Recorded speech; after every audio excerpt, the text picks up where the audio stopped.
വീണ്ടും വയനാട്ടിലേക്ക് ചൂരൽമലയിൽ വ്യാപകമായ തിരച്ചിൽ നടക്കുകയാണ്. കെ ആർ ഗോപികൃഷ്ണൻ അവിടെ നിന്നും വിശദാംശങ്ങളുമായി ചേരുകയാണ്. ഗോപികൃഷ്ണൻ, വിവരങ്ങൾ പറയും.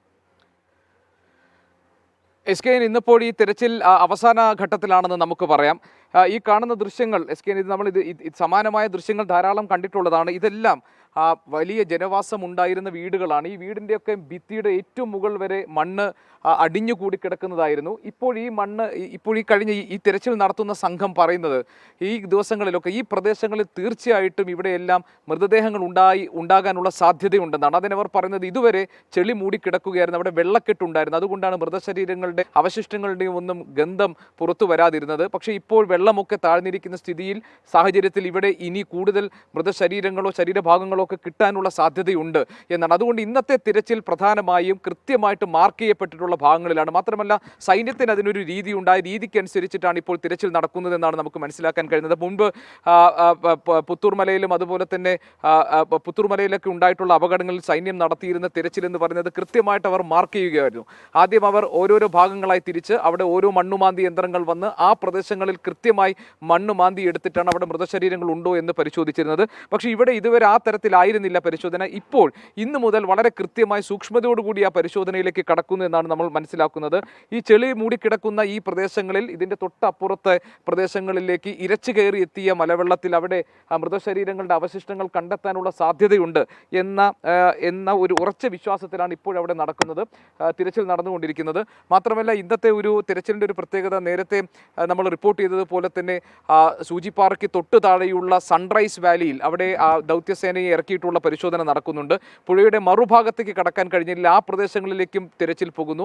അപ്പോൾ ഈ തിരച്ചിലിൻ്റെ സ്വഭാവം എന്ന് പറയുന്നത് ഇന്നിപ്പോൾ ഏതാണ്ട് ഈ തിരച്ചിലൊക്കെ അവസാന ഘട്ടത്തിലേക്ക് എത്തുമ്പോൾ ഒരു പ്രദേശം പോലും അങ്ങനെ തിരയാതെ പോകരുത് എന്ന നിർബന്ധത്തിലാണ് ആ സേനയുള്ളത്. അതുകൊണ്ട് 40 അടി വരെ താഴ്ചയിലേക്ക് ഈ മൃതശരീരങ്ങൾ ഉണ്ടായിരിക്കാം എന്ന കണക്കുകൂട്ടലിലാണ് ഇന്ന് തിരച്ചിൽ നടക്കുന്നത്. ഈ പ്രദേശങ്ങളാകെ തന്നെ ഇവിടെ ഈ പ്രദേശങ്ങൾ മുഴുവനായിട്ടും ചെളി മൂടിക്കിടക്കുന്നു. ഈ മേഖലകളിലൊക്കെ തന്നെ ആളുകൾ അവിടെ നിന്ന് ഒലിച്ചു വന്നിരിക്കാം, മുണ്ടക്കൈ പ്രദേശത്ത് നമുക്ക് ഒലിച്ചു വന്നിരിക്കാം എന്ന ഒരു അനുമാനം ഇപ്പോഴുണ്ട്.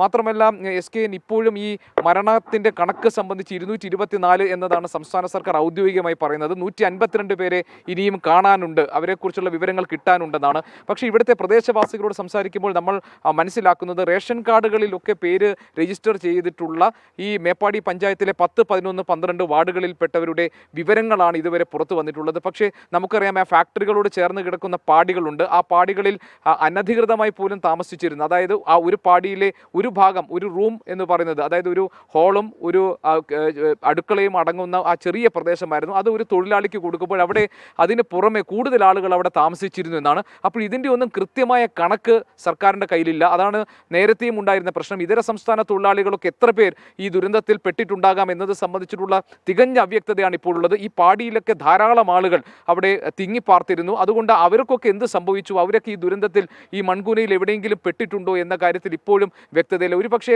മരണസംഖ്യയെ സംബന്ധിച്ച് 224 എന്ന ഔദ്യോഗിക കണക്ക് പറയുമ്പോൾ പോലും അതിനേക്കാളൊക്കെ എത്രയോ ഉയരാൻ സാധ്യതയുണ്ട് എന്ന ഒരു വിലയിരുത്തലാണ് ഇപ്പോഴും ഉള്ളത്. മണ്ണിനടിയിൽ അകപ്പെട്ടിരിക്കുന്നവർ ആരൊക്കെയാണ്, ഇതര സംസ്ഥാനങ്ങളിൽ നിന്ന് വന്നിട്ടുള്ള ആളുകളുടെ പേര് വിവരങ്ങൾ സംബന്ധിച്ചൊക്കെ തികഞ്ഞ അവ്യക്തതയാണ്. പ്രത്യേകിച്ച് പാടിയിൽ താമസിച്ചവരെ സംബന്ധിച്ചുള്ള കാര്യങ്ങളിൽ ഇപ്പോഴും വ്യക്തതയില്ല എന്നത് ഈ പ്രദേശവാസികൾ പറഞ്ഞത്. അതുകൊണ്ട് മരണസംഖ്യ എന്നത് 224 ഒന്നുമല്ല, അതിലുമൊക്കെ എത്രയോ കൂടുതൽ പോകാനുള്ള സാധ്യതയുണ്ട് എന്ന് പ്രദേശവാസികൾ പറയുന്നു. ഇപ്പോൾ SKN ഒരു ഭാഗത്ത് തിരച്ചിൽ നടക്കുമ്പോഴും പുനരധിവാസത്തിനുള്ള സാഹചര്യങ്ങൾ കൂടി പരിശോധിക്കപ്പെടുകയാണ്. അതിലേറ്റവും പ്രധാനപ്പെട്ടത് താൽക്കാലികമായ പുനരധിവാസം ഇവർക്ക് ഒരുക്കുക എന്നതാണ്. ഈ ദുരിതാശ്വാസ ക്യാമ്പുകളിൽ കഴിയുന്ന ആളുകൾ, അവരെ കാണാതായ ആളുകളെ കുറിച്ചുള്ള വിവരങ്ങൾക്ക് വേണ്ടി കാത്തിരിക്കുമ്പോൾ തന്നെ ഈ ദുരിതാശ്വാസ ക്യാമ്പിലെ ഈ ജീവിതം എന്ന് അവസാനിപ്പിക്കാൻ കഴിയും എന്നുകൂടിയാണ് അവർ ആലോചിക്കുന്നത്. ഇനി എങ്ങനെയാണ് അവരുടെ ജീവിതം മുന്നോട്ട് കൊണ്ടുപോകേണ്ടത് എന്ന കാര്യത്തിൽ ഇപ്പോൾ അവർക്കൊരു അവ്യക്തത ഉണ്ടായിരുന്നു. സർക്കാർ ഇപ്പോൾ എടുത്തിരിക്കുന്ന തീരുമാനം താൽക്കാലികമായ പുനരധിവാസ കേന്ദ്രങ്ങളിലേക്ക് മാറ്റുക എന്നതാണ്. അതിന് ഒഴിഞ്ഞുകിടക്കുന്ന കെട്ടിടങ്ങൾ, റിസോർട്ടുകൾ, അതുപോലെ വാടകയ്ക്കുള്ള വീടുകൾ, ഇതൊക്കെ ഇവിടെ ജില്ലാ ഭരണകൂടത്തിൻ്റെ നേതൃത്വത്തിൽ പരിശോധിക്കുന്നുണ്ട്. അങ്ങനെ അവരെ അവിടേക്ക് മാറ്റുക എന്നുള്ളതാണ്. ഇവിടുത്തെ ഒരു സാംസ്കാരിക സ്ഥാപനം, ചിഹ്നം എന്ന അർത്ഥത്തിൽ നമുക്ക് പറയാൻ പറ്റുന്നത് വെള്ളാർമല സ്കൂളായിരുന്നു. ആ സ്കൂൾ പൂർണ്ണമായി തകർന്നിരിക്കുന്നു. പക്ഷേ കുട്ടികളുടെ വിദ്യാഭ്യാസം തുടരേണ്ടതുണ്ട്. 20 ദിവസത്തിനകം കുട്ടികളുടെ വിദ്യാഭ്യാസം തുടരാനാകും എന്നാണ് വിദ്യാഭ്യാസ മന്ത്രി വി ശിവൻകുട്ടി കഴിഞ്ഞ ദിവസം പറഞ്ഞത്. അതിന് ഈ പ്രദേശത്തുള്ള കുട്ടികളെ, അതേപോലെ തന്നെ മുണ്ടക്കൈയിലെ LP സ്കൂളിലെയും കുട്ടികളെ മേപ്പാടിയിലെ സ്കൂളുകളിൽ അവർക്ക് വിദ്യാഭ്യാസത്തിന് വേണ്ടിയുള്ള സൗകര്യം ഒരുക്കും. അതോടുകൂടി 20 ദിവസത്തിനകം തന്നെ കുട്ടികൾക്ക് സാധാരണ നിലയിൽ സ്കൂളുകളിലേക്ക് പോകാൻ കഴിയും, അവരുടെ പഠിപ്പ് തുടരാൻ കഴിയും എന്നുള്ളതാണ്. അപ്പോൾ ഈ മേഖലയിലെ ജനങ്ങളുടെ ഏറ്റവും പ്രധാനപ്പെട്ട ആശങ്ക എന്ന് പറയുന്നത് അവരുടെ ഉപജീവന മാർഗം ഇനി എങ്ങനെയാണ് അവർക്ക് മുന്നോട്ട് കൊണ്ടുപോകാൻ കഴിയുക, അവരുടെ വീടുകൾ നഷ്ടപ്പെട്ടിരിക്കുന്നു, അതെങ്ങനെയാണ് പരിഹരിക്കാൻ കഴിയുക എന്നതാണ്. സൗജന്യ റേഷൻ വിതരണം ഉണ്ട്. അതോടൊപ്പം തന്നെ 6 മാസത്തേക്ക് വൈദ്യുതി സൗജന്യമായി നൽകാൻ ഈ പ്രദേശങ്ങളിൽ ദുരിതബാധ മേഖലയിൽ നൽകാനും സർക്കാർ തീരുമാനിച്ചിട്ടുണ്ട്. ഏതായാലും പുനരധിവാസ പ്രവർത്തനങ്ങൾ എങ്ങനെ മുന്നോട്ട് പോകും എന്നതാണ് തിരച്ചിലിനൊപ്പം ഈ ക്യാമ്പിൽ കഴിയുന്ന ആളുകളുടെ പ്രധാനപ്പെട്ട ആശങ്കയായി ഇപ്പോഴും ഉള്ളത്. Okay, thank you. ചൂരൽമലയിൽ നിന്നാണ് KR ഗോപികൃഷ്ണൻ നമുക്കൊപ്പം ചേർന്ന്.